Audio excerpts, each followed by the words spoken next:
I've got a strange thing on my resume. When I was 25 years old in the 1990s, I found a lost ancient Maya city in the rainforests of Belize. I recently did a YouTube piece for Wired magazine, and I happened to mention finding this city, and the comments were everywhere about asking exactly how I did it. So this video will tell you about how I did it. In 1994, I joined the graduate department at University of Texas Austin's anthropology department, and I joined their big field project in Central America. They had a 20-year contract to explore a huge area of northwestern Belize, and I signed on my very first year. I went down to our field camp called Program for Belize, and I and one other graduate student were the only ones who really wanted to survey way out. The rest of the graduate students wanted to excavate places that were already found and close to the road. So I and this other student named Charles Hargrove said, yeah, we'll be the ones to explore out. And our director brought us down by truck down the dirt road to mile marker 11, and he said, get out and use your machetes to cut west, cut a straight line west, and just look for buildings out there. So me and this other guy, no Belizeans, we really didn't even know how to use our machetes that well, started cutting into the forest west. And every day we went farther, and every day we ran out of water, and we'd bring more, and we'd run out. After about a week of this, going up and down hills,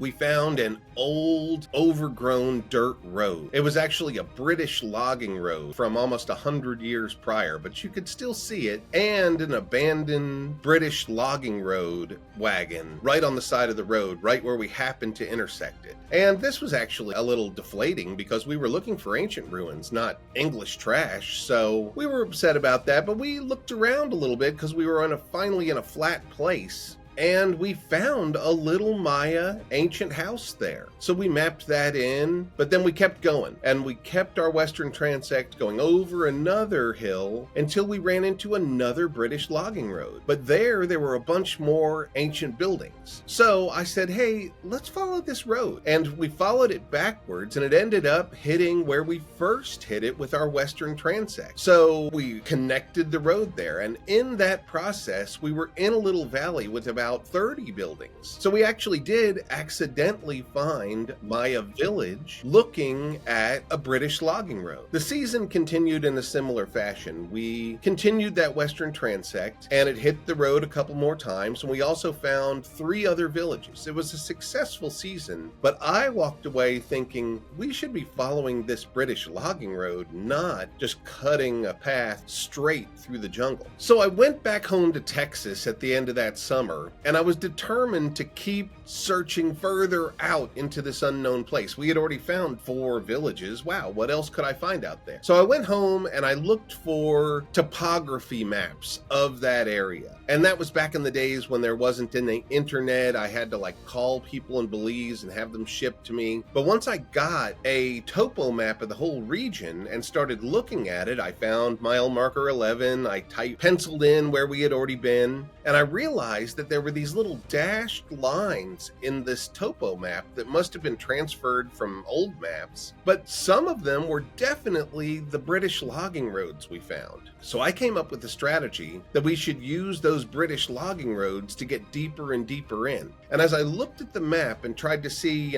from where we were, could we get farther west and what was there, I noticed that the tallest peak in the whole region was really directly west of where Charles and I had been. And next to other big peaks, together they made a triangle, and they had 3 little rivers running through them. And I thought that is a perfect place for a Maya city. That's where we should go. So when I arrived for the next season, I had this topo map with these dashed lines, and I said, we're going to try to find these British logging roads that will follow the path of least resistance through the mountains and follow them out to these big mountains, because that's where I think a Maya city will be.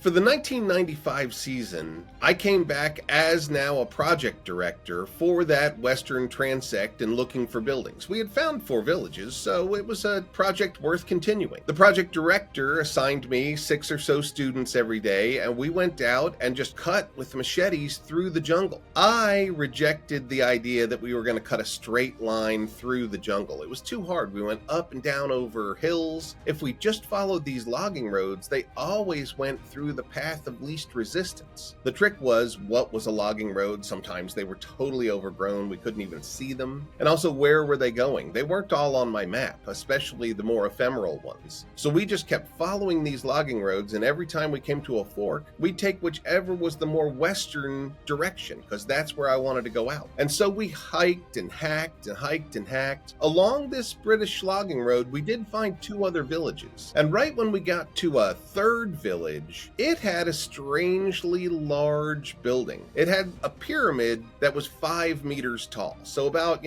15, 18 feet tall, almost a 2-story building in modern terms. And so I said, this is a different kind of building. Okay, let's take this as our marking point, and we're going to take crews going out in different directions. 2 of us are going north, 2 of us are going south, 2 west, and that was this whole 6 of us because we had already come from the east. We didn't need to go that direction. So we all spread out looking for buildings. So we spread out. I took the southern direction, which really I thought was the least productive. I wanted my students to be able to have this experience as well. But the people that went west, I heard them off in the distance yelling. They were yelling my name, Ed, come this way, come this way. So I went running in their direction as fast as I could, worried that someone was hurt. But then when I reached them and I heard their voices louder and louder, I was looking in the jungle, looking for them, but then I heard them from way above me, in fact 17 meters above me. They were standing on top of a huge ancient temple. And that was the moment we knew we had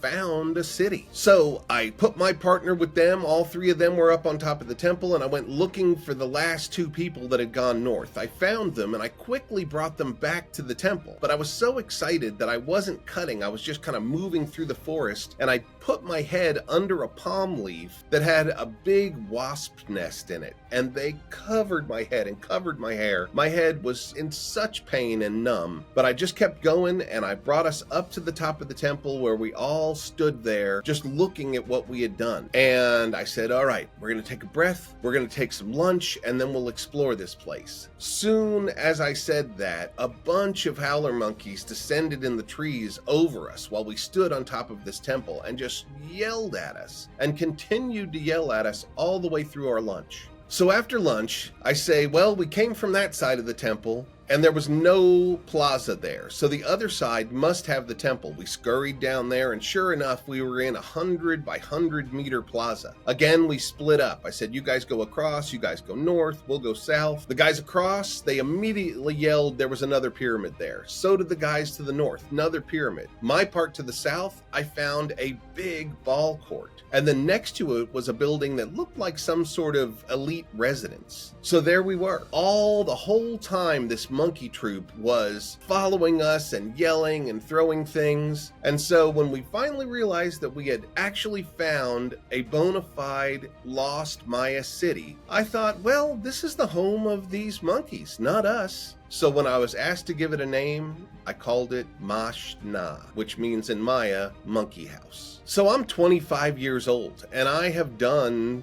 what seemed the impossible. I found an ancient Maya city in the jungle that no one had ever seen before. Even the rangers of the area said, good job, we had no idea this exists. You'd think in today's world that that would make me famous, but actually, nobody ever heard about it. Soon after, I went to another project, I wrote up a couple of reports for UT, and that was it. It wasn't until this, almost 30 years later now, that once the internet has created this megaphone, that all of a sudden, everybody knows that I found a Maya city. Well, it took a while to get out there, but maybe it'll make me famous after all. Thanks for watching. If you liked that, here are 2 other videos that you might like as well.